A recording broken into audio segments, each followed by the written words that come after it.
నమస్తే. మీరు చూస్తున్నారు the Amit Reddy podcast and ఈ రోజు మనతో ఉన్నారు శ్రీ గుత్తా అమిత్ రెడ్డి గారు.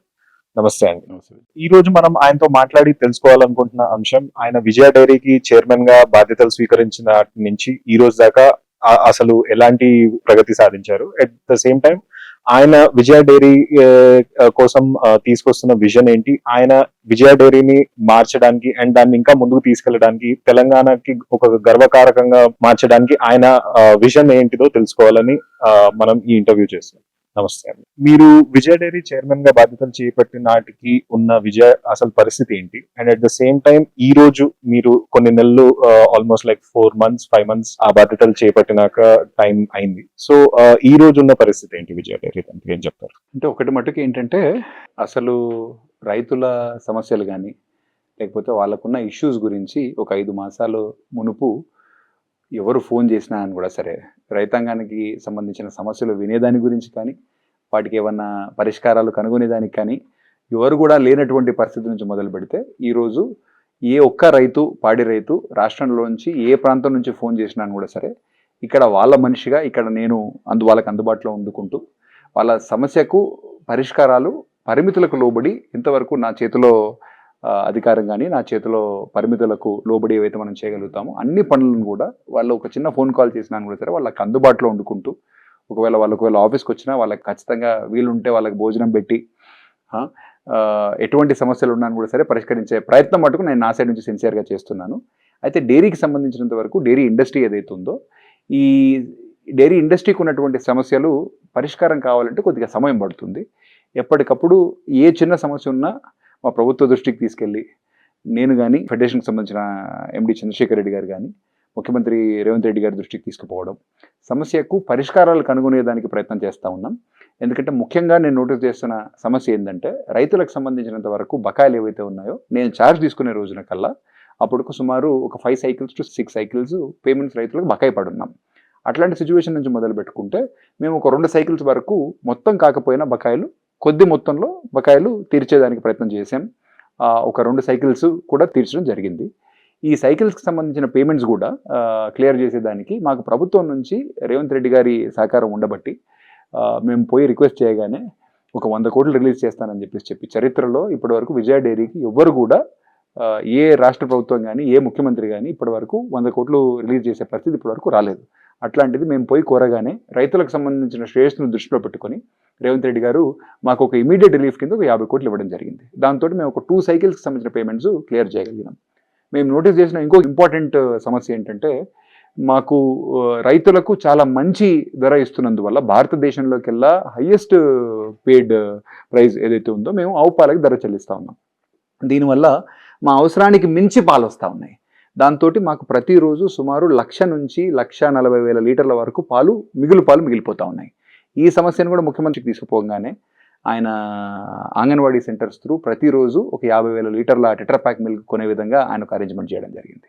అదేవిధంగా ప్రభుత్వ ఆధ్వర్యంలో నడుస్తున్నటువంటి సాంఘిక సంక్షేమ స్కూల్స్ కానీ హాస్టల్స్ కానీ లేకపోతే వాళ్ళ గవర్నమెంట్కి సంబంధించిన ఎస్టాబ్లిష్మెంట్స్ ఎక్కడ ఉన్నాను కూడా సరే వాళ్ళందరూ కూడా విజయ తెలంగాణ పాలనే కొనాలనే ఒక లక్ష్యంతో ఆలోచనతోటి ఆయన ఒక సుమారు ప్రతిరోజు ప్రభుత్వం మా దగ్గర నుంచి ఇంకొక 50,000 లీటర్ల పాలు డైరెక్ట్గా కొంటా ఉంది. రెండో ఆస్పెక్ట్. మూడో ఆస్పెక్టు మా దగ్గర పేరుకుపోయి ఉన్నటువంటి నెయ్యి నిల్వలు కానీ బటర్ నిల్వలు కానీ ఏవైతే ఉన్నాయో తెలంగాణ రాష్ట్రానికి సంబంధించిన ఏదైతే దేవాదాయ శాఖకు సంబంధించిన టెంపుల్స్ ఏవైతే ఉన్నాయో అన్ని టెంపుల్స్ కూడా విజయ తెలంగాణ నెయ్యినే కొనాలనే ఒక ఇన్స్ట్రక్షన్స్ పాస్ చేసి మా దగ్గర ఉన్నటువంటి నెయ్యి కానీ బటర్ నిల్వలు కానీ అన్నీ కూడా ప్రభుత్వమే దేవాదాయ శాఖ ద్వారా కన్జ్యూమ్ చేసే పరిస్థితి ముఖ్యమంత్రి గారి కృషి వల్ల ఆయన గైడెన్స్లో మేము టేకప్ చేయడం, దానివల్ల స్టాక్స్ ఏవైతే పేరుకుపోయి ఉన్నాయో ఎందుకంటే నేను ఛార్జ్ తీసుకునే రోజుకి సుమారు 900 టన్నుల దాకా నెయ్యి పేరుకుపోయి మా దగ్గర నిల్వ ఉండింది. దీన్ని కొనేవాళ్ళు మంచి రేట్ ఇచ్చి కొనేవాళ్ళు లేక ఆల్మోస్ట్ ఇంకా ఎక్స్పైరీకి దగ్గర పడుతుందా ఏంది అనే సిచ్యువేషన్లో అన్ని స్టాక్స్ కూడా గవర్నమెంట్ కొనడం, దీనివల్ల కూడా మేము రైతులకు ఇంకా కొన్ని బకాయిలు చెల్లించే పరిస్థితి అనేది ముఖ్యమంత్రి గారి సపోర్ట్తో చేయడం జరిగింది. అదేవిధంగా నెయ్యి స్టాక్స్ అయితే ప్రభుత్వం కొనింది. మరి పౌడర్ స్టాక్స్ కూడా సుమారు 1,600 టన్నుల పౌడర్ స్టాక్ మా దగ్గర మిగిలిపోయి ఉండింది. దానికి కూడా కొనేదానికి మంచి గిట్టుబాటు ధరించి కొనేదానికి ఎవరు కూడా మేము ఆప్షన్స్ పెట్టినా ఆప్షన్స్లో కూడా ఎవరు పార్టిసిపేట్ చేయలేనటువంటి స్థితుల్లో ఆ ప్రాబ్లంను కూడా ముఖ్యమంత్రి గారి దృష్టికి ప్రభుత్వ దృష్టికి తీసుకుపోయినప్పుడు తెలంగాణ రాష్ట్రానికి సంబంధించిన స్త్రీ శిశు సంక్షేమ ద్వారా పిల్లలకు ఏదైతే బాలామృతం తయారు చేస్తారో బాలామృతంలో కూడా స్కిమ్డ్ మిల్క్ పౌడర్ని కన్జ్యూమ్ చేయాలనే ఒక ఆలోచనతోటి మొత్తం తెలంగాణ ఫుడ్స్ నుంచే సుమారు ఒక 1200 టన్నులకు మాకు ఆర్డర్ కూడా ఇవ్వడం జరిగింది. ఈ మంత్కెళ్ళే మన తెలంగాణ ఫుడ్స్కి విజయ తెలంగాణ నుంచి SMP పౌడర్ కూడా సప్లై చేయడం జరుగుతూ ఉంది. సో ప్రభుత్వ సహకారం అనేది ఎన్ని విధాలుగా ఉందో అన్ని విధాలుగా మేము ఆ సహకారాన్ని తీసుకుంటా ఉన్నాం. నేను చైర్మన్గా నాకు రేవంత్ రెడ్డి గారు కానీ లేకపోతే మా జిల్లా మంత్రులు ఎవరైతే ఉన్నారో వాళ్ళ ఆశీస్సుతో నేను ఏదైతే ఛార్జ్ తీసుకున్న తర్వాత సంపూర్ణ సహకారంతో రైతులకున్న సమస్యలను పరిష్కరించే విధంగా మా ఫెడరేషన్కు ఉన్న సమస్యలను అనేక సమస్యలను పరిష్కరించే దాని గురించి అని చెప్పేసి చిత్తశుద్ధితో పనిచేస్తూ ఉన్నా. ఈ సమస్యలే కాకుండా మార్కెటింగ్ ఏదైతే ఉందో గడిచిన 3 సంవత్సరాలుగా గత ప్రభుత్వంలో ఫుల్ టైం MDని కూడా పెట్టలేదు. MDని పెట్టకపోయేసరికి ఆల్మోస్ట్ నాకు తెలిసినంత వరకు కాంగ్రెస్ పార్టీ అధికారంలోకి వచ్చిన తర్వాత డిసెంబర్ 2023లోనే మాకు MD రావడం జరిగింది. అంతకంటే ముందు అసలు ఫుల్ టైం MD కూడా లేడు అనమాట. ఒక 2-2.5 సంవత్సరాల పైగా 2.5 సంవత్సరాలలో అసలు సూపర్వైజింగ్ అథారిటీ అనేది లేకుండా అసలు ఫెడరేషన్ నడిపితే వ్యవస్థ మొత్తం నిర్వీర్యం అయిపోయే పరిస్థితి.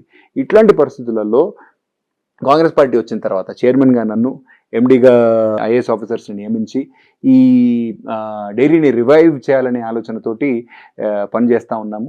మార్కెటింగ్ ఏదైతే గడిచిన 3 సంవత్సరాలుగా కుదురుపడిందో, ఎందుకంటే 3 సంవత్సరాల మునుపు 3.5 లక్షల కోట్ల రీటైల్ సేల్స్ ఉండే మాకు. అవి ఆల్మోస్ట్ నేను ఛార్జ్ తీసుకున్న రోజున 2,20,000 లీటర్లకు పడిపోయింది. అంటే 1,30,000 లీటర్ల సేల్ అనేది పడిపోవడం జరిగింది 3 సంవత్సరాల్లో. ఎందుకు జరిగింది అని అంటే కేవలం పర్యవేక్షణ అనేది లేకపోవడం, ఫుల్ టైం MD అనేది లేకపోవడం, వ్యవస్థ అంతా కూడా కొంచెం నిర్వీర్యం అయ్యే స్థితికి తీసుకొచ్చారు. కాబట్టి అట్లాంటి పరిస్థితుల నుంచి మొదలు పెట్టుకుంటే సేల్ ఈరోజు చిన్నగా మార్కెటింగ్ అనేది పెంచుకుంటూ సేల్ని పెంచే ప్రయత్నం చేస్తూ ఉన్నాం. ఖర్చులు ఏవైతే ఉన్నాయో మా డైరీ వ్యవస్థ ఏదైతే ఉందో పాత వ్యవస్థ, ఈ వ్యవస్థలో కొంచెం ఇన్ఎఫిషియన్సీస్ కూడా ఉండడం వల్ల ఖర్చులు కూడా కొంచెం ఎక్కువ ఉన్నాయి. ఆ ఖర్చులన్నీ కూడా నియంత్రించుకొని కొద్దిగా తక్కువ ఖర్చులతోటి అవైలబుల్ ఉన్న పాలని మంచి క్వాలిటీతోని ప్రాసెస్ చేసి కన్జ్యూమర్ని సాటిస్ఫై చేయాలనే లక్ష్యంతో గడిచిన 6 మాసాలుగా ప్రయత్నం చేస్తూనే ఉన్నాం. దీనికి సంబంధించిన ఫలాలు కూడా అతి తొందరలో కూడా చూసి డైరీ అతి తొందరలో తన కాళ్ళ మీద తను నిలబడే పరిస్థితి దగ్గరలోనే ఉంది. కొద్దిగా లాభాలను కూడా మనం సంపాదించి ఆ లాభాల ద్వారా రైతుల సంక్షేమం కోసం అని చెప్పేసి వాళ్ళకి ఇన్సూరెన్స్ రూపంలో అయితేనేమి, లేకపోతే పశువుల గురించి అని చెప్పేసి పశుగ్రాసం గురించి కానీ, ఫీడ్ గురించి కానీ, లేకపోతే మినరల్ మిక్స్చర్స్ ఆధ్వర్యంలో వాటికి పోషక ఆహారం కూడా అందే విధంగా మేము అనేక కార్యక్రమాలు అతి తొందరలో స్టార్ట్ చేస్తాం. డైరీని కూడా తొందరలో లాభాల బాట పట్టిస్తాం. ఒక 750 కోట్ల టర్నోవర్ గడిచిన సంవత్సరంలో ఉంది. దాన్ని డబుల్ చేయాలనే లక్ష్యంతో ఒక 1,500 కోట్ల టర్నోవర్ దిశగా దీన్ని ముందరకు తీసుకుపోవాలనే ఒక లక్ష్యంతో ఆశంతో పనిచేస్తా ఉన్నాం. రీసెంట్ గా BRS వర్గాల నుంచి చూసిన ఒక విమర్శ ఏదైతే ఉందో డైరీకి సంబంధించి, రైతుల దగ్గర నుంచి పాలైతే ప్రొక్యూర్ చేస్తున్నారు అండ్ దానికి టైంకి డబ్బులు ఇవ్వట్లేదు అనేది. అండ్ రెండోది ఈ ఫీడ్ ఏదైతే మీరు చెప్పారో, ఈ సబ్సిడీకి ఫీడ్ ఇచ్చే కార్యక్రమాన్ని దానికి కూడా మీరు సరిగ్గా చెల్లించట్లేదు అనేది ఒక ప్రధానమైన విమర్శ చేశారు. వాళ్ళ అఫీషియల్ సోషల్ మీడియా హ్యాండిల్స్ లో కూడా వాళ్ళు పోస్ట్ చేశారు. దీనిపైన మీరు ఎలా స్పందిస్తారు? సమస్యలకు మూల కారణం ఆర్థిక పరమైన అంశాలే.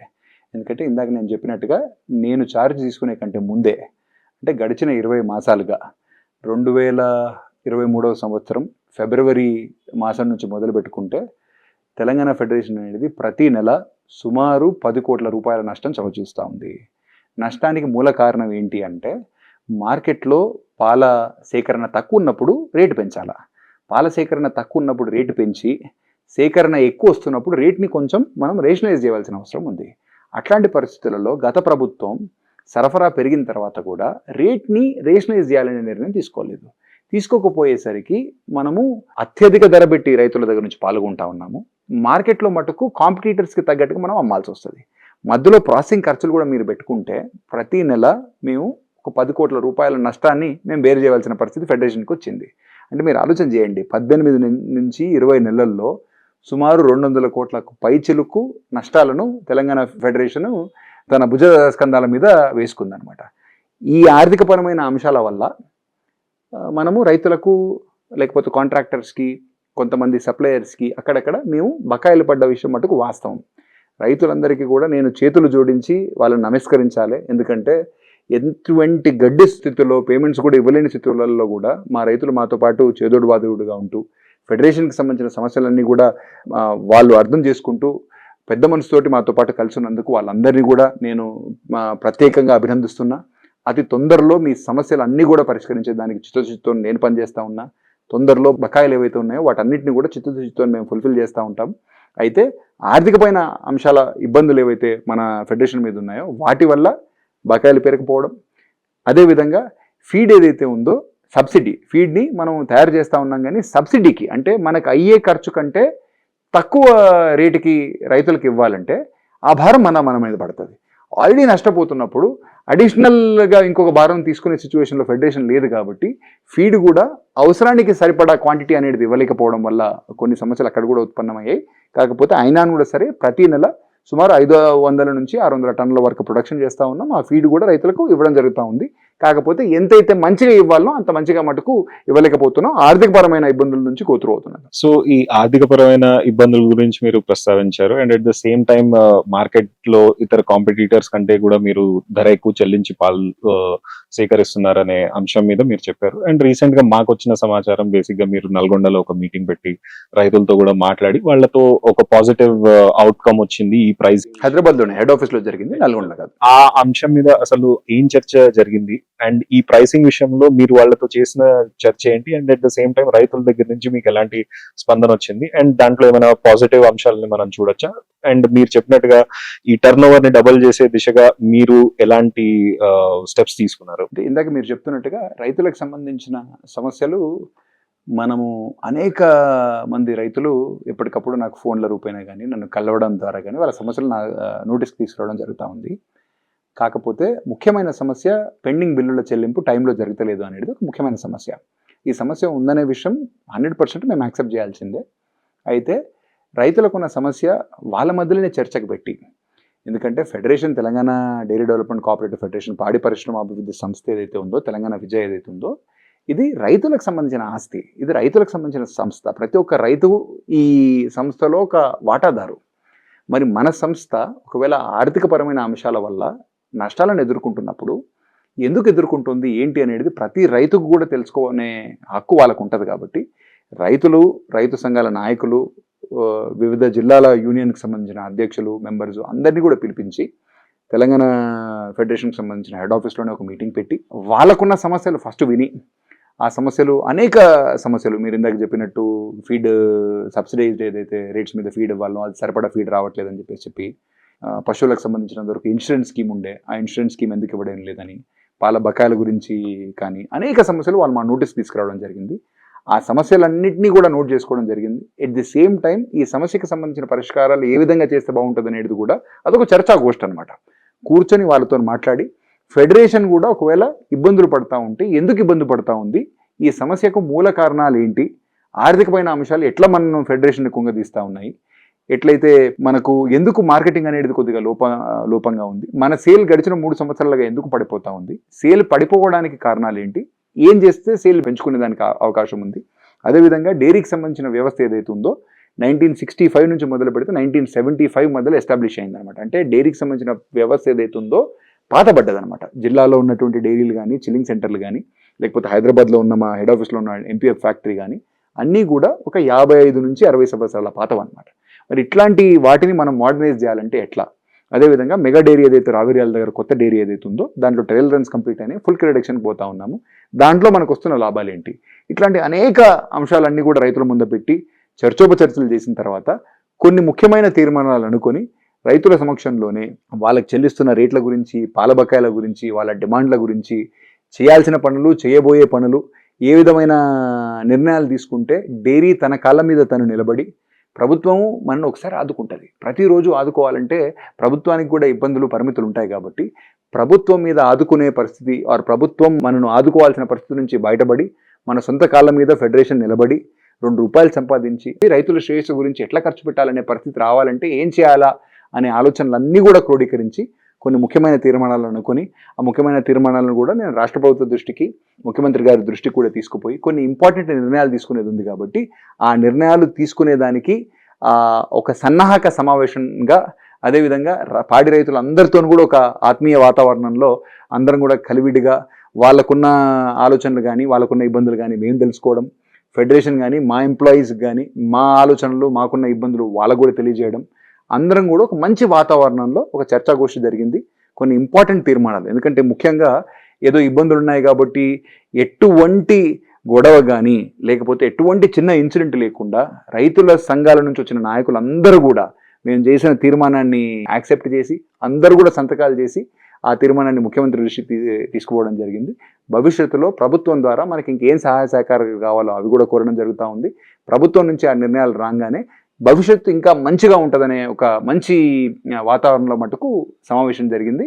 డెఫినెట్లీ డైరీ అతి తొందరలో తన సొంత కాలం మీద తను నిలబడి పాల బకాయిలు అన్నీ కూడా చెల్లించి మంచి మార్కెటింగ్ వ్యవస్థ క్రియేట్ చేసి అతి తొందరలో మేము అనుకున్న లక్ష్యాన్ని, ఎందుకంటే మా డైరీ ఇన్స్టాల్డ్ కెపాసిటీ ఒక 11 లక్షల కెపాసిటీ ఉందన్నమాట. 2 లక్షలు ఓల్డ్ డిస్ట్రిక్ట్ డైరీస్ అనుకున్న హైదరాబాద్లో సుమారు 9 లక్షల లీటర్ల ప్రాసెసింగ్ కెపాసిటీ ఉంది. కానీ ఈరోజు మేము ప్రాసెస్ చేయగలుగుతుంది మటుకు సుమారు 3.5 లక్షల లీటర్లే. సో అతి తొందరలో ఒక 6 లక్షల లీటర్ల నుంచి 7 లక్షల లీటర్ల వరకు ప్రాసెసింగ్ కెపాసిటీ పెంచుకొని అంతమందం పాలను కూడా అమ్ముకుంటూ ఈ రోజు ఉన్నటువంటి 700 నుంచి 750 కోట్ల టర్నోవర్ను ఒక 1500 కోట్ల టర్నోవర్గా తీసుకుపోయి తెలంగాణ విద్యా ఫెడరేషన్ ఏదైతే ఉందో భారతదేశంలో ఉన్న వారు పనిచేస్తున్నటువంటి మంచి ఫెడరేషన్స్లో, ఎందుకంటే మన రాష్ట్రం చిన్నది కాబట్టి పెద్ద ఫెడరేషన్స్ అమూల్తోటో నందినితోటో మనం పోటీ పడలేం, కానీ మన కాళ్ళ మీద మనం నిలబడి మనం రైతుల నుంచి రైతుల శ్రేయస్సు కోసం అని చెప్పేసి వాళ్ళ సంక్షేమం కోసం అని చెప్పేసి పనిచేస్తూ కన్జ్యూమర్కి కూడా అంటే మన వినియోగదారులు ఎవరైతే ఉంటారో వాళ్ళకు కూడా మంచి నాణ్యమైన పాలు, గుడ్ క్వాలిటీ మిల్క్ సరసమైన ధరకు వాళ్ళకి అందించాలనే లక్ష్యంతో విజయ తెలంగాణ డైరీ పనిచేస్తుంది. కాబట్టి ఆ డైరెక్షన్లో ఖచ్చితంగా పనిచేస్తాం. మొన్న మనం చూసుకున్నట్టయితే రీసెంట్ గా మీరు ఒక ప్రెస్ మీట్ పెట్టారు, విజయ బ్రాండ్ ని కూడా వేరే వాళ్ళు వాడుకుంటున్నారని, అంటే ఎలాంటి లీగల్ పర్మిషన్స్ ఆర్ అప్రూవల్స్ లేకుండా ఆ బ్రాండ్ ని వాడుతున్నారు అండ్ బేసికలీ పాలు కూడా కల్తీ అవుతున్నాయి అండ్ బేసికలీ కన్స్యూమర్స్ కి ఇన్ అవే ఒక రకంగా ఇది ఒక నష్టం జరుగుతోంది and at the same time Vijaya dairy కూడా నష్టం జరుగుతోంది అన్న అంశం మీద మీరు ఒక ప్రెస్ మీట్ పెట్టి డీటెయిల్ గా ఎక్స్ప్లెయిన్ కూడా చేశారు. అసలు ఈ ఇష్యూ మీ దృష్టికి ఎప్పుడు వచ్చింది and at the same time ఈ గ్రావిటీ ఆఫ్ ద ఇష్యూ ఏంటి, ఎంత స్కేల్ లో ఇది జరుగుతుంది and at the same time what are the things that we need to be aware of as consumers? అంటే కన్స్యూమర్స్ ఇక్కడ మొదటగా ఆలోచన చేయాల్సింది ఏంటంటే వాళ్ళు పాల్గొనేటప్పుడు ఎవరి నుంచి పాల్గొంటున్నాం అనేది ఒకసారి ఆలోచన చేయాలి. ప్రతి పాల ప్యాకెట్ మీద వెనకాల ఎవరు ఈ పాలను తయారు చేస్తున్నారో ప్రింట్ అయి ఉంటుంది. విజయ తెలంగాణ ఫెడరేషన్ అనేది మన రాష్ట్రానికి సంబంధించిన ప్రభుత్వం ఆధ్వర్యంలో నడుస్తున్నటువంటి సంస్థ. మన సంస్థ రైతుల ద్వారా తెలంగాణ రాష్ట్రానికి సంబంధించిన ఏదైతే పాడి రైతులు ఉంటారో ఆ పాడి రైతుల ద్వారా పాలను సేకరించి మంచి క్వాలిటీ ఎన్వైరన్మెంట్లో నాణ్యమైన పాలను మనం ప్రాసెస్ చేసిన తర్వాత మన కన్స్యూమర్స్ ఇస్తాము. మన బ్రాండ్ విజయ తెలంగాణ. అయితే విజయ అనేది ఆంధ్రప్రదేశ్ ఉమ్మడిగా ఉన్నప్పుడు ఉమ్మడి కార్పొరేషన్ కాబట్టి ఎప్పుడైతే రాష్ట్రం విడిపోయిన తర్వాత విజయ బ్రాండ్ అనేది 2 రాష్ట్రాల మధ్యలో ఉమ్మడి హక్కుగా ఉండిపోయింది అనమాట. అయితే ఆంధ్రప్రదేశ్కి సంబంధించిన ఫెడరేషన్ కూడా విజయ బ్రాండ్ వాడుతూ ఉంది.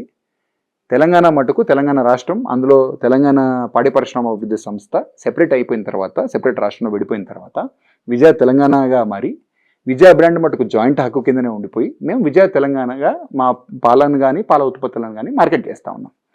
ఆంధ్ర ఫెడరేషన్ నుంచి ఆంధ్రప్రదేశ్కి సంబంధించిన జిల్లా యూనియన్లు మెజారిటీ విడిపోయినాయి అనమాట. ఆంధ్ర ఫెడరేషన్ ఇప్పుడు పాలను డైరెక్ట్గా ప్రాసెస్ చేయడం లేదు. విజయ పేరు మీద ఆంధ్రాలో ఎవరైనా పాలను ఒకవేళ చేస్తే అది ఆంధ్రప్రదేశ్ ఫెడరేషన్ మటుకు చేయట్లేదు. అయితే విడిపోయిన జిల్లా యూనియన్స్ ఏవైతే ఉన్నాయో అవి మటుకు వాళ్ళ జిల్లాల్లో తప్ప ఎక్కడ కూడా విజయ పాలను ప్రాసెస్ చేసే హక్కు వాటికి లేదు. అయితే ఆ జిల్లా యూనియన్లు కృష్ణా యూనియన్ కానీ, కర్నూలు యూనియన్ కానీ, లేకపోతే నెల్లూరు యూనియన్ కానీ విజయ పేరుని చట్టానికి వ్యతిరేకంగా, అక్రమంగా, అనైతికంగా వాళ్ళ జిల్లా పరిధులు దాటి బయటకు వచ్చి వాళ్ళు కూడా ప్రాసెస్ చేయకుండా ప్రైవేట్ డైరీస్కి కొన్ని లైసెన్సింగ్ అరేంజ్మెంట్స్ ఇచ్చి వాళ్ళకే హక్కు లేదు, ఆ హక్కుని వీళ్ళకు ఇల్లీగల్గా కల్పిస్తునేటట్టుగా చేసి వాళ్ళ దగ్గర ఇతోధికంగా ప్రతి నెల ఒక 5 లక్షలు 10 లక్షలు తీసుకుంటూ ఆ జిల్లా యూనియన్లు మటుకు ఆ విద్యా పేరును వీళ్ళకి ఇచ్చే ప్రయత్నం చేస్తూ ఉన్నాయి. ఈ పేరు వాడుకుంటూ ఈ ప్రైవేట్ డైరీస్ ఏవైతే ఉన్నాయో మన తెలంగాణ ప్రాంతంలోనే 3-4 డైరీస్ ప్రైవేట్ డైరీస్ ఏవైతే ఉన్నాయో విజయ పేరు మీద వాళ్ళు ఎక్కడి నుంచి పాల్గొంటున్నారో తెలియదు, ప్రాసెసింగ్ స్టాండర్డ్స్ ఏంటో కూడా తెలియదు, ఎటువంటి నాణ్యతాపరమైన ప్రమాణాలు పాటిస్తున్నారో అవి కూడా తెలియదు. ఏవి కూడా తెలియకుండా కేవలం చట్టానికి వ్యతిరేకంగా వాళ్ళు ఇచ్చిన లైసెన్సింగ్ ఏదైతే ఉందో దాన్ని ఉపయోగించుకుంటూ కనీసం వాళ్ళు తయారు చేసినా బాగుంటుండే, పాలు వాళ్ళు కూడా తయారు చేయట్లేదు, ఈ ప్రైవేట్ డైరీస్ మట్టుకే పాలను ప్రాసెస్ చేస్తూ ఉన్నాయి. ఏ విధమైన నాణ్యతా ప్రమాణాలను పాటిస్తున్నాయా లేదో కూడా మనకు తెలియదు. కాబట్టి అట్లాంటి పాలను ప్రజలు కొంటే విజయ అంటేనే ఉమ్మడి రాష్ట్రంలో అయినా కూడా సరే, తెలంగాణ రాష్ట్రంలో అయినా సరే నాణ్యతకు మారుపేరు. అరే ఇది మన పాలు, ఎందుకంటే ఒక 20 సంవత్సరాలు 30 సంవత్సరాల ముందు వేరే ఆల్టర్నేటివ్ ఏం లేదు, ప్రజలకు వేరే ఆప్షన్ కూడా లేదు. పాలు కావాలంటే విద్య అంటేనే పిల్లల దగ్గర నుంచి మొదలు పెడితే ఒక కుటుంబం, వాళ్ళ ఆహారం, వాళ్ళ ఆరోగ్యానికి సంబంధించిన వ్యక్తిగత ఏదైతే నిర్ణయం కాబట్టి ప్రతి ఒక్కళ్ళ జీవితాలతోటి ముడిపడిన అంశం కాబట్టి దానికి ఒక నాణ్యతకు మారిపోయిన ఒక బ్రాండ్ ఉందన్నమాట. మరి అట్లాంటి బ్రాండ్ను తెలంగాణ విద్య అనేది ప్రాపర్గా మెయింటైన్ చేస్తూ ఉంది. కాకపోతే ఆంధ్రాకి సంబంధించిన జిల్లా యూనియన్లు ఏవైతే ఇల్లీగల్గా ఈ బ్రాండ్ని వేరే కొన్ని ప్రైవేట్ డైరీస్కి అప్పచెప్పి ఉట్టి విజయ కింద వాళ్ళు, ఎందుకంటే ప్యాకెట్ మీద వెనకంగా పోయి చూస్తే ప్రైవేట్ వాళ్ళ పేర్లు ఉంటాయి అన్నమాట, మళ్ళీ అవి బ్రాండింగ్ మటుకు విజయ పేరు మీద చేస్తారు. పక్క రాష్ట్రాల్లో కానీ ఎక్కడ పాలు తక్కువ ధరకు దొరికితే అక్కడ పాలు కొని ఇక్కడ మటుకు హైదరాబాద్ ప్రాంతంలో కానీ తెలంగాణ రాష్ట్రంలో కానీ డిస్ట్రిబ్యూటర్స్కి హై మార్జిన్ ఇచ్చి, ఎందుకంటే మేము ఇక్కడ రాష్ట్ర రైతులకేమో ఎక్కువ రేటుకి పాల్గొంటాము, వాళ్ళు మటుకు పక్క రాష్ట్రాల్లో పాలు ఎక్కడ తక్కువ దొరికితే అక్కడ నుంచి ప్రైవేట్ డైరీ పాలు ప్రొక్యూర్ చేసి విద్యా పేరు మీద లోగో ప్రింట్ చేసి చట్టానికి వ్యతిరేకంగా ఆ పాలను బయట మార్కెట్లో ఎక్కువ కమిషన్స్ ఇచ్చి, డిస్ట్రిబ్యూటర్స్ అనుకోండి, వెండర్స్ అనుకోండి, ప్రతిరోజు మన ఇంటి ముందు పాలేసే వాళ్ళకు కమిషన్ ఎక్కువ ఇస్తారనమాట. వాళ్ళు ఏం చేస్తారు, ఆ విద్యాపాలను మా పేరు మీద కన్జ్యూమర్కి ఇచ్చేస్తున్నారు అనమాట. సో కన్జ్యూమర్స్ అందరినీ కూడా, వినియోగదారులు ఎవరైతే ఉన్నారో నేను అందరినీ కూడా కోరేది ఏంటంటే, దయచేసి మీరు పాల్గొనే కంటే ముందు విజయ తెలంగాణ పాల ప్యాకెటా కాదా అనేది మీరు చూసుకొనండి. ఒకవేళ ఉట్టి విజయ అనేది వస్తే మటుకు దాని వెనకాల ఎవరన్నా ప్రైవేట్ డైరీ పేరు ఉందా, ఏముందనేది మీరు చూసుకోండి. ఉట్టి విజయ అని అంటే మటుకు అది చట్టానికి వ్యతిరేకంగా ప్రైవేట్ డైరీస్ అనేవి ఎక్కడి నుంచి పాల్గొంటున్నారో తెలియని సిచ్యువేషన్లో నాణ్యతాపరమైన ప్రమాణాలు పాటిస్తున్నారా లేదా తెలియని పరిణామాలను దృష్టిలో పెట్టుకొని మీరు ఉట్టి విజయ ఉంటే మటుకు దయచేసి మీరు 1-2 సార్లు ఆలోచన చేయవలసిందిగా కోరుతా ఉన్నా. విజయ తెలంగాణ అనే బ్రాండింగ్ ఉన్న పాల ప్యాకెట్నే కొనండి, ఎందుకంటే అది తెలంగాణ రాష్ట్రానికి సంబంధించిన ప్రభుత్వ రంగ సంస్థ. మన లోకల్గా మన సొంత పాడి రైతులు ఏవైతే ఉన్నాయో ఇది మన సంస్థ, మన రైతులు, మన పాలు, మన ఆరోగ్యం కాబట్టి దయచేసి ప్రతి ఒక్కరిని నేను పేరు పేరున కోరుతా ఉన్నా, పాలు కొనేటప్పుడు మట్టుకు విజయ తెలంగాణ అనేది చూసి కొనండి. ఇది నాణ్యతకు మారుపేరు. మా పాలను వాడడం వల్ల మీ ఆరోగ్యానికి కానీ, పిల్లల ఆరోగ్యానికి కానీ, భవిష్యత్తుకు కానీ మాది పూచి కాబట్టి, తెలంగాణ రాష్ట్ర ప్రభుత్వానికి సంబంధించిన పూచి కాబట్టి దయచేసి మీరందరూ కూడా గుర్తెరిగి విజయ తెలంగాణ పాలను మాత్రం కన్జ్యూమ్ చేయమని చెప్పేసి మరొకసారి పేరు పేరున వినియోగదారులందరినీ కూడా కోరుతాం. ఇది చాలా ఇంపార్టెంట్ అంశం మీరు చర్చించారు. ఎందుకంటే ప్రైవేట్ డైరీల్లో ఎలాంటి నాణ్యత ప్రమాణాలను పాటిస్తున్నారో లేదో తెలియకుండా చాలా మంది జస్ట్ విజయ కనపడంగానే కొనేస్తున్నారు. బట్ ఈ ముఖ్యమైన అంశం మీరు ఏదైతే ప్రస్తావించారో ప్రెస్ మీట్ పెట్టి, ఒక రకంగా చూస్తే ఈ అంశం నాకు తెలిసి ఈ మధ్యనే వచ్చిందో లేకపోతే రీసెంట్ గా టేకప్ చేసిన ఇష్యూనో కాదు. రాష్ట్రం విడిపోయి 10 సంవత్సరాల పైన అవుతుంది. And at the same time ఈ ఇష్యూ నాకు అంచనా ప్రకారంగా ఇది ముందు నుంచి ఒక రకంగా నడుస్తూ ఉంటుంది. సో దీనిపైన మీ ఒపీనియన్ ఏంటి? అంటే గత ప్రభుత్వంలో ఇలాంటి అవేర్నెస్ కానివ్వండి, లేకపోతే ఈ అంశాన్ని చర్చించడం కానివ్వండి, ఆర్ ఈ అంశం మీద అసలు ఒక ప్రస్తావన కూడా రాలేదు. అండ్ 10 ఏళ్ల నుంచి దాదాపు తెలంగాణ ప్రజలు ఇట్లా ప్రైవేట్ డైరీస్ ఎవరైతే విజయ బ్రాండ్ ని వాళ్ళు అనైతికంగా వాడుకుంటున్నారో అది జరుగుతా ఉంది. సో దీనిపైన గత ప్రభుత్వానికి ఎలాంటి లింక్ ఏమైనా ఉందా, or what do you think previous government దీని మీద ఎలాంటి? గత ప్రభుత్వంలో కూడా ఇట్లాంటి వాతావరణమే ఉండింది. విద్యా పేరు మీద చట్టానికి వ్యతిరేకంగా ప్రైవేట్ డైరీస్ ఆ బ్రాండింగ్ అనేది చేసుకుంటూ అమ్మకాలు అనేది గడిచిన కొన్ని సంవత్సరాలుగా జరుగుతూ ఉన్నాయి. అయితే గత ప్రభుత్వం కూడా ఇంకా కొంచెం కాంగ్రెస్ ప్రభుత్వం అధికారంలోకి వచ్చిన తర్వాత సిటీ సివిల్ కోర్టులో బ్రాండ్ ఇన్ఫ్రింజ్మెంట్ మీద కేసు వేసి రెగ్యులర్గా అడ్వకేట్ జనరల్ గారితో మాట్లాడుకుంటూ విపరీతంగా ఫాలో అప్ చేసి మేము ఫైనల్లీ సిటీ సివిల్ కోర్టు నుంచి మేము ఆర్డర్స్ తీసుకున్నాం. ఎందుకంటే ఈ ఆంధ్రాకి సంబంధించిన జిల్లా యూనియన్స్ ఏవైతే ఉన్నాయో అవి ఈ రాష్ట్రానికి సంబంధించిన పునర్విభజన సమస్యలను దృష్టిలో పెట్టుకొని ఆ ఇష్యూని రేజ్ చేస్తూ చిన్నగా కోర్టులలో వెసులుబాటు పొందుతూ నడిపిస్తూ ఉన్నాయన్నమాట. ఆపే ప్రయత్నం గడిచిన ప్రభుత్వం కూడా చేసిన దాఖలాలు ఉన్నాయి. కాకపోతే ఎంతైతే చిత్తశుద్ధితో చేయాలో అంత చిత్తశుద్ధితో చేయలేకపోయాయి. మేము మటుకు గడిచిన 6 మాసాలుగా దాని వెనకాల విపరీతంగా పడి సిటీ సివిల్ కోర్టులో మేము ఆర్డర్ కూడా తీసుకోవడం జరిగింది. ప్రైవేట్ డైరీస్ ఏవి కూడా అనుమతులు లేకుండా చట్టానికి వ్యతిరేకంగా ఎవరు కూడా విజయ పేరు మీద ప్రింట్ చేయకుండా ఆర్డర్ తీసుకోవడం జరిగింది. ఆ ఆర్డర్స్ వచ్చిన తర్వాతనే నేను ప్రెస్ మీట్ పెట్టి మీడియా మిత్రులందరి సమక్షంలో కూడా కన్జ్యూమర్స్ అందరినీ కూడా ఎడ్యుకేట్ చేస్తా ఉన్నా. మరొక్కసారి పాలు కొనే కంటే ముందు విజయ తెలంగాణ కాదా అనేది చూసుకోనండి. అవి మట్టుకే నాణ్యమైన పాలు. ప్రభుత్వానికి సంబంధించిన ఏదైతే రంగ సంస్థ కానీ ఆ సంస్థకు సంబంధించిన పాలు కానీ మాకు ఏ విధమైన లాభాపేక్ష లేకుండా ఏమైనా రైతుల శ్రేయస్సు, వినియోగదారుడికి మంచి నాణ్యమైన పాలు ఇవి 2 లక్ష్యాల ఉద్దేశంతో పనిచేస్తాం కాబట్టి లాభాపేక్ష లేదు కాబట్టి మేము మా పాలల్లో ఎటువంటి అడిటివ్స్ కానీ ప్రిజర్వేటివ్స్ కానీ ఎటువంటి కెమికల్స్ కానీ కలపం కాబట్టి మా పాలు పిల్లలకు కానీ కుటుంబ సభ్యులకు కానీ అందరికి కూడా శ్రేయస్కరం కాబట్టి మరొకసారి మా పాలను విజయ తెలంగాణ పాలనే చూసుకొనవలసిందిగా మరొకసారి నేను తెలియజేస్తా ఉన్నా. గడిచిన ప్రభుత్వం ఇంకా కొంచెం చిత్తశుద్ధితో పనిచేస్తుంటే ఈ ఆర్డర్ ముందే తీసుకొని వచ్చినట్టయితే విజయ తెలంగాణ ఫెడరేషన్ కూడా మన సేల్స్ పడిపోయేటివి కావు. సేల్స్ పడిపోయేది కారణం ఏంటి? మా సేల్ ఏదైతే విజయ తెలంగాణకు సంబంధించిన సేల్ ఏదైతే ఉందో 3.5 లక్షల నుంచి 2,20,000 లీటర్లకు సేల్ పడిపోయేదానికి కారణం ఏంటంటే ఈ సిబ్లింగ్ విజయ బ్రాండ్స్ ఏదైతే చట్ట వ్యతిరేకంగా సుమారు ప్రతిరోజు విజయ పేరు మీద మేము 2,20,000 లీటర్ల పాలు అమ్ముతా ఉంటే విజయ తెలంగాణ పేరు మీద ఉట్టి విజయ చట్టానికి వ్యతిరేకంగా ఇల్లీగల్గా ప్రైవేట్ డైరీస్ ప్రాసెస్ చేస్తున్నటువంటి పాలు ఏవైతే ఉన్నాయో అవి సుమారు 1,20,000 నుంచి 1,30,000 లీటర్ల పాలు అనమాట. అంటే మేము అమ్ముతున్న దాంట్లో సగం వాళ్ళ పేరు మీద కూడా అమ్ముడవుతా ఉన్నాయి. సో మా సేల్ అనేది వాళ్ళు చట్టానికి వ్యతిరేకంగా కమిషన్లు ఎక్కువ ఇచ్చి, ఎందుకంటే పక్క రాష్ట్రాల్లో పాల్గొంటారు, ఏమేం చేస్తున్నారో ఏందో మనకు తెలియదు. ఎందుకంటే ఏ పాలైనా అది తక్కువకు వస్తుందంటే ఆలోచన చేయవలసిన అవసరం ఉంది. ఆ తక్కువకు వస్తున్న దాన్ని ఉపయోగించుకొని మార్కెటింగ్లో బ్రాండింగ్ పెంచుకొని కమిషన్లు పెంచి డిస్ట్రిబ్యూషన్ మార్జిన్స్ పెంచి ఆ పాలను బయట కన్స్యూమర్స్కి ఇస్తున్నారు. కాబట్టి మరొక్కసారి కూడా ప్రతి ఒక్క వినియోగదారుడు కూడా దీని గురించి ఆలోచన చేస్తే బాగుంటుంది అనేది నా ఫర్మ్ ఒపీనియన్. మీరు ఇప్పుడు చెప్పారు ఒక ఇంపార్టెంట్ ఇష్యూ ఏదైతే సేల్స్ పడిపోయినాయి or at the same time Vijaya డైరీకి ఉన్న ఇష్యూస్ కానివ్వండి అండ్ ఎక్కువ పేమెంట్స్ అవుతున్నాయి అండ్ రైతులకు సంబంధించిన ఇష్యూస్ కూడా ఉన్నాయి, పెండింగ్ పేమెంట్స్ కానివ్వండి, సబ్సిడీలు సరిగ్గా రాకపోవడం కానివ్వండి, ఇవన్నీ దృష్టిలో పెట్టుకుంటే అసలు మీ విజన్ టువర్డ్స్ విజయ డైరీ అంటే ఏమని చెప్తారు? And not just until your tenure, అంటే అఫీషియల్ ఆర్డర్స్ జియో ప్రకారంగా అయితే మీ టెన్యూర్ వచ్చేసి 2 years ఉంటుంది. But at the same time ఒక లాంగ్ టర్మ్ విజన్ పరంగా చూసుకుంటే where do you see Vijaya dairy in the future? మీరు ఇందాక చెప్పారు 1,500 crores టర్న్ ఓవర్ వైపుగా మేము చూడాలనుకుంటున్నాం. ఈ గోల్ ని ఎంత కాలంలో అచీవ్ చేయగలం అనుకుంటున్నారు? And at the same time మీరు ఇట్లాంటి ఏవైతే లూప్ హోల్స్ ఉన్నాయో 1 by 1 మీరు ప్లగ్ చేసుకుంటూ వెళ్తున్నారు. సో అసలు లాంగ్ టర్మ్ విజన్ ఏంటంటే ఏమని చెప్తారు? ఫస్ట్ లాంగ్ టర్మ్ విజన్ కంటే ముందు నా షార్ట్ టర్మ్ ప్రయారిటీ ఏంటో చెప్తాను. నా షార్ట్ టర్మ్ ప్రయారిటీ ఏంటంటే ఇప్పుడు నేను ఎందుకంటే నేను ఛార్జ్ తీసుకొని సుమారు 5 నెలలు పైచిలకి అవుతా ఉంది. ఇంకొక 2-3 నెలల్లో నేను అతి తొందరలో మొదటగా చేయాల్సిన పని నష్టాలను నివారిస్తూ మా ఖర్చులను తగ్గించుకుంటూ నాణ్యత మీద కాంప్రమైజ్ కాకుండా మా సంస్థను తన కాళ్ళ మీద తను నిలబడేటట్టు చేయడం. ఎందుకంటే ప్రభుత్వం నుంచి సపోర్టు ఎప్పుడు కూడా ఎక్స్పెక్ట్ చేయలేము. సంస్థకు మనకు ఇబ్బంది ఉన్నప్పుడు ఒకసారి ఆదుకోవచ్చు, 2 సార్లు ఆదుకోవచ్చు. ప్రతిసారి ఆదుకునే పరిస్థితి ప్రభుత్వంలో కూడా ఉండదు. కాబట్టి మా సంస్థ మా కాళ్ళ మీద మేము నిలబడాలి. అది ఫస్ట్ ఆబ్జెక్టివ్. ఆ లక్ష్యం నెరవేరాలంటే ఇంకొక 2-3 మాసాలు పట్టొచ్చు. దానికి ప్రభుత్వం నుంచి మాకేం సహాయ సహకారాలు కావాలో ప్రభుత్వాన్ని కూడా మేము అడగడం జరిగింది. రైతుల ముందు కూడా మీటింగ్ పెట్టుకొని ఏదైతే రేట్లు ఈరోజు లెక్కన ఆవు పాలుకుంటున్నామో బర్రె పాలుకుంటున్నామో రైతులందరి సమావేశంలోనే క్లియర్గా డిస్కస్ చేయడం జరిగింది. ఆవు పాల రేటు మిగతా వారితో కంపేర్ చేస్తే, మిగతా పక్క రాష్ట్రాలతో కంపేర్ చేస్తే కొద్దిగా ఎక్కువగా ఉంది. దాన్ని ఎట్లా రేషనైజ్ చేయాలా?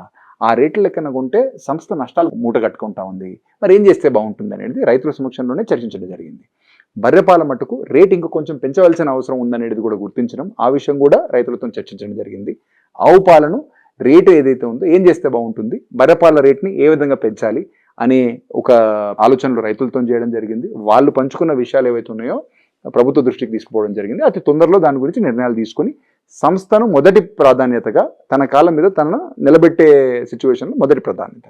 అది అయిపోయిన తర్వాత రెండో ఆలోచన అప్పుడు ఏమొస్తుందంటే, మేము ఏ విధంగా సంస్థను లాభాల బాటలో పట్టించాలా, లాభాలను మనం ఒకవేళ సాధించిన తర్వాత ఆ లాభాలను రైతులకు ఎట్లా పంచాలా అనేది నెక్స్ట్ ఆప్షన్. ఇందాక దానికి నేను చెప్పినట్టుగా మా మార్కెటింగ్ సంబంధించిన వ్యవస్థ ఏదైతే ఉందో, గడిచిన ఏదైతే సూపర్విజన్ లేదో, మానిటరింగ్ ఏదైతే ఫుల్ టైం ఎండీ లేకపోవడం వల్ల ఏదైతే గ్యాప్ వచ్చిందో, ఏదైతే ఆ లోపం ఉందో ఆ లోపాన్ని నివృత్తి చేస్తూ అతి తొందరలో మేము ఒక మంచి మార్కెటింగ్ టీమ్ తోటి కొత్తగా సుమారు హైదరాబాద్ సంబంధించిన పట్టణంలోనే ఒక 1000 పైచిలకు కొత్త పార్లర్లను ఓపెన్ చేయబోతున్నాం. తెలంగాణ రాష్ట్ర వ్యాప్తంగా పార్లర్ల వ్యవస్థ ఎక్స్పాండ్ చేయబోతా ఉన్నాం. డిస్ట్రిబ్యూటర్స్ని కానీ లేకపోతే ఓవరాల్గా పార్లర్ వ్యవస్థ ఒకటే కాదు, మళ్ళీ ఆ పార్లర్లో మా ఉత్పత్తులు కూడా ఉండాలి. కాబట్టి మాకు సంబంధించిన స్వీట్స్ ఉంటే ఆ స్వీట్స్ నెట్వర్క్ అనుకోండి, ఐస్ క్రీమ్ ఉంటే ఐస్ క్రీమ్ సంబంధించిన ప్రొడక్ట్స్ అనుకోండి, పాల పదార్థాలు, పెరుగుకు సంబంధించిన డిఫరెంట్ వేరియంట్స్ అన్నీ కూడా కొత్తగా కొన్ని ప్రొడక్ట్స్ని కొత్తగా R&D కూడా చేస్తూ ఉన్నాము. సో కొత్త ప్రొడక్ట్స్ వస్తాయి, ఉన్న ప్రొడక్ట్స్ అన్నిటిని కూడా మంచి క్వాలిటీతో తయారు చేసి కొత్తగా ఎస్టాబ్లిష్ చేయబోయే పార్లర్స్, హైవే మీద ఉంటే హైవే ఎవరైతే ట్రావెలర్స్ ఉంటారో వాళ్ళందరికీ కూడా హైవే సైడ్ కూడా ఒక మంచి ఎన్వైరన్మెంట్లో కొన్ని ఫుడ్ ఎక్స్పీరియన్స్ కూడా ఇచ్చేటట్టుగా కొన్ని కొత్త కొత్త ఆలోచనలు ఉన్నాయి. వాటన్నిటిని కూడా ఫుల్ఫిల్ చేస్తూ మార్కెటింగ్ అనేది కొత్త అగ్రెసివ్ స్ట్రాటజీతో రాబోతా ఉన్నాం.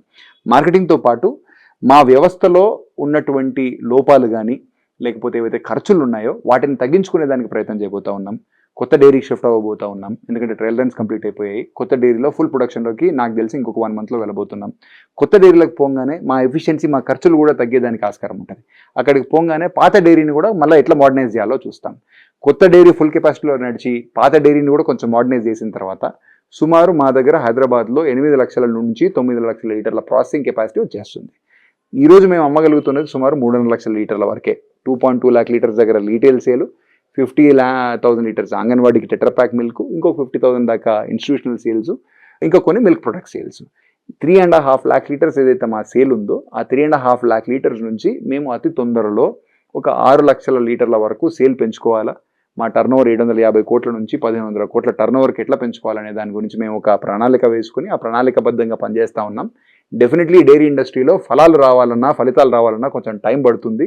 కాకపోతే నాకున్న పరిమితులు, నాకున్న టెన్యూర్లో నేను నా సైడ్ నుంచి చిత్తశుద్ధితోటి ఎక్కడ కూడా ఈ పని మనం చేయలేదు అనే పరిస్థితి అనేది రాకుండా రైతులందరికీ కూడా అందుబాటులో ఉండుకుంటూ ప్రభుత్వంతో మ్యాక్సిమం సపోర్ట్ తీసుకుంటూ అతి తొందరలో కూడా నేను అనుకున్న లక్ష్యాలన్నీ ఫుల్ఫిల్ చేసే ప్రయత్నం చిత్తశుద్ధితో చేస్తానని చెప్పేసి నేను రైతులందరికీ కూడా మరొకసారి మీ ద్వారా తెలియజేస్తా ఉన్నా. Thank you so much Amit garu for your valuable time. So ఇదండి విజయ డైరీకి సంబంధించిన అంశాలు మనం అమిత్ గారితో చర్చించాం. ఇలాంటి ఇంకేదైనా అంశాల మీద మీరు అమిత్ గారి అభిప్రాయాలు తెలుసుకోవాలనుకుంటే ప్లీజ్ రైట్ టు అస్.